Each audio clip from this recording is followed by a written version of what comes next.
This is a video in clinical medicine from the New England Journal of Medicine.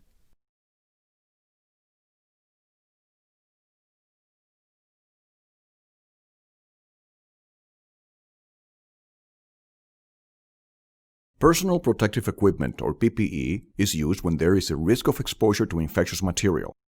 PPE is designed to protect the skin and mucous membranes from exposure to pathogens.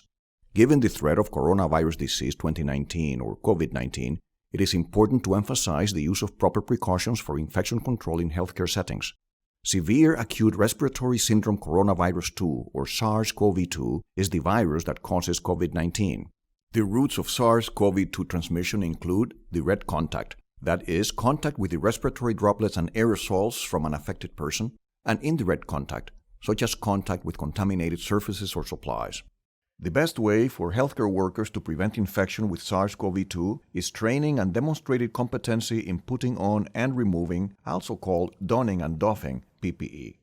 Various methods of putting on and removing PPE may be acceptable, and you should follow the guidelines of the Centers for Disease Control and Prevention, or CDC, and your institution. This video demonstrates a procedure for putting on and removing one type of PPE that has been recommended by the CDC for use during the care of patients with COVID-19 in U.S. hospitals to minimize the risk of exposure to infectious material.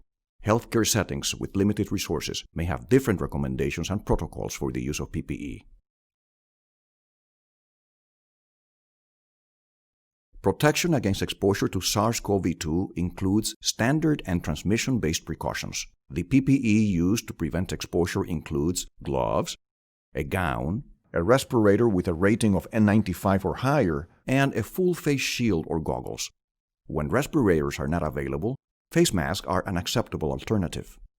These recommendations may be updated during the COVID-19 pandemic as decisions about best practices change.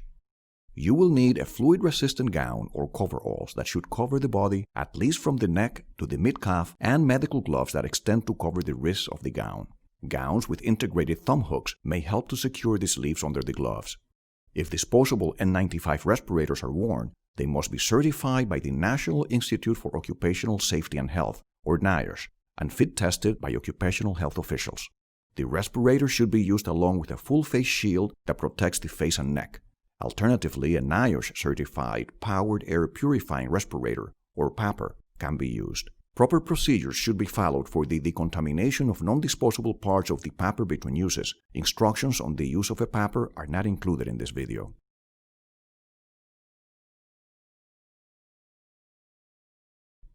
Because you may be wearing PPE for an extended period of time, make sure that you are well hydrated and use the restroom before putting on PPE.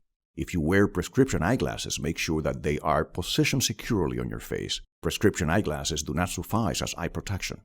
Put on the PPE when you're near the patient's room. Before donning PPE, it is advisable to change into scrubs, secure long hair and bangs, and remove personal items such as jewelry, pagers, and cell phones.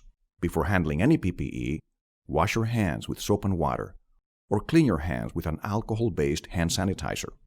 Visually check the integrity of the equipment. If possible, have an observer watch you as you put on the PPE to make sure there are no breaches in technique. If the gown has an opening for your head, pull the gown over your head through the opening. If the gown does not have such an opening, fasten it behind your neck. It is helpful to have a coworker assist you in securing the ties. When using a respirator, cup the outside of the respirator in your dominant hand, holding the pliable nasal strip with your fingertips and letting the two straps hang freely around your hand. Bring the respirator to your face.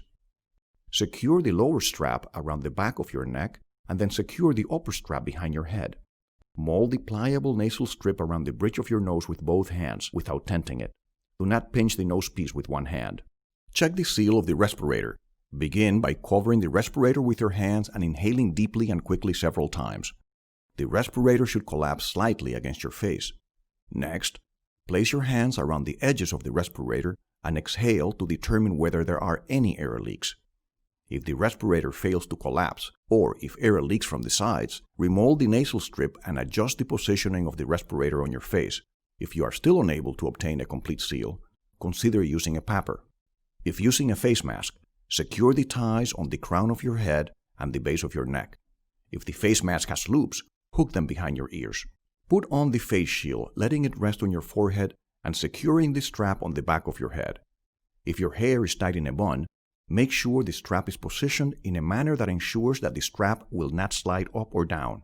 Adjust the elastic strap if necessary to ensure a snug fit. If you are wearing eyeglasses, make sure they are secure to minimize the need to readjust them during patient care. Disinfect your hands with an alcohol-based hand sanitizer.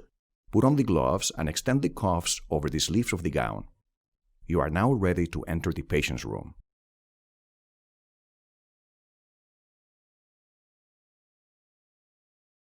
Proper removal and disposal of contaminated PPE is the most difficult challenge in preventing exposure to pathogens. Careful attention is required. Whenever possible, have an observer watch you as you take off the PPE to make sure there are no breaches in technique. Removal of PPE should begin in the patient's room.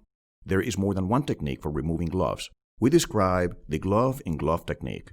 First, remove your gloves by grasping the glove on one hand with the other hand. Grasping the exterior of the glove at the wrist, pull the glove off of your hand with the contaminated exterior folded inside. Hold the removed glove in your gloved hand. Slide a finger under the wristband of the remaining glove. Gently pull off the glove so that it is now inside out, forming a bag for the other glove. And discard. Disinfect your hands. Remove your gown by first undoing the fastening at the waist. Someone may assist you in undoing the fastenings at the neck and the back of the gown. Grasp the shoulder area and peel the gown away from your body, turning the gown inside out and wrapping it into a bundle. Only the interior of the gown should remain visible. Discard the gown and disinfect your hands. You are now ready to leave the patient's room. Disinfect your hands again. Once you have left the patient's room, remove the face shield. It is particularly important to avoid contamination of the eyes and mucous membranes when removing facial PPE. Tilt your head forward and lift the shield by the strap. Lift it above and away from your head without touching the shield itself. If you wear prescription eyeglasses, make sure the glasses are not contaminated when you remove the PPE.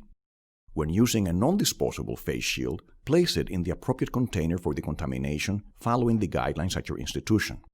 If you have used a disposable face shield, a waste receptacle should be available to discard such equipment. Remove the N95 respirator.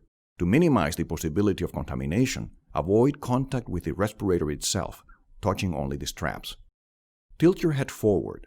Grab the strap that is around your neck and lift it over your head, allowing it to hang freely.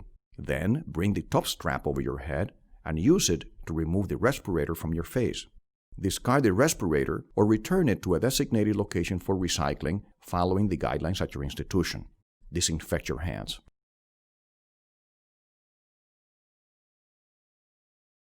PPE is available to minimize the potential harm from exposure to SARS-CoV-2. When PPE is properly worn, removed, and discarded, it is effective in protecting both the person who wears it and those with whom that person comes into contact.